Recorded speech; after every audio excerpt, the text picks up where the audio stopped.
अगर आप गौर करें, आप अपने पूरे दिन में इस किस्म के बहुत सारे फ़िक्रे बोलते हैं। कहीं ये ना हो जाए, कहीं वो ना हो जाए। खुदा ना ख्वास्ता आप अपने डर का इज़हार करते हैं सारे दिन में, क्योंकि हम समझते हैं कि अगर हम यहाँ पर मौजूद हैं तो कहीं ऐसा ना हो कि ये एक्शन हो जाए। जब हम कुछ कर नहीं सकते और खुदा न ख़ास्ता हम डर रहे होते हैं, ऐसी सूरत हाल में कुछ ख़ास टेंसेस और स्ट्रक्चर का अप्लाई किया जाता है, जिसे कहा जाता है लेस्ट, और फिर उसके साथ शुड की पेयर आता है, लेस्ट और शुड। लेस्ट का मतलब ही ये है कहीं ऐसा ना हो। हम उर्दू में आम तौर पर जिसे खुदा न ख्वास्ता भी कहते हैं, कहीं ऐसा ना हो। मिसाल के तौर पर आप एग्जांपल देखें, आहिस्ता बोलो कहीं वो जाग ना जाए। अब जो मेन पॉइंट है लेस्ट के स्ट्रक्चर में वो ये है कि लेस्ट के साथ एक तो ये हो गया नंबर वन कि हमेशा शुड का इस्तेमाल होगा। नंबर टू, लेस्ट के अंदर ही ना का लफ्ज़ शामिल है, यानी कि कहीं ऐसा ना हो, ना वो कह रहा है आपको नॉट नहीं लगाना लेस्ट के साथ, आपने लेस्ट के साथ पॉजिटिव फिक्रा करना है। सेम लाइक जैसे कई अल्फाज होते हैं, जैसे जिसका मतलब है अनअवेलेबल, का मतलब ही यही है कि जो अवेलेबल नहीं है।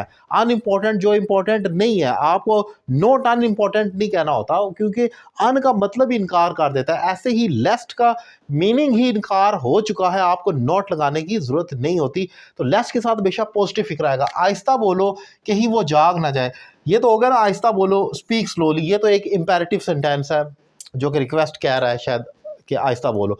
अब कहीं वो जाग ना जाए, लेस्ट ही शुड गेट अप। आपने देखा कि लेस्ट के साथ ही शुड, उसके साथ आगे पॉजिटिव फिक्रा लगाया आपने, कहीं वो जाग ना जाए। हम ये नहीं कहेंगे he should not get up, हम कहेंगे ही शुड गेट अप, हम उसको पॉजिटिवली डिफाइन करेंगे। एक और एग्जांपल आप देखें उर्दू में, आहिस्ता चलो कहीं तुम गिर ना जाओ। अब वॉक स्लोली, आहिस्ता चलो कहीं तुम गिर ना जाओ। लेस्ट यू शुड फॉल हमने कहना है, हमने ये नहीं कहना यू शुड नॉट फॉल। हम कहेंगे कहीं तुम गिर ना जाओ, ना के लिए हमने यू शुड फॉल कहना है। हमने ये अगेन रिपीट कर रहा हूँ, नॉट नहीं लगाना बल्कि उसको पॉजिटिव रिपोर्ट करना है। So this is the main structure. और अगर आप एक दफ़ा फिर गौर करें इन योर डेली रूटीन, तो आप देखते हैं कि इस किस्म के फ़िक्रे बहुत ज़्यादा बोले और लिखे जाते हैं।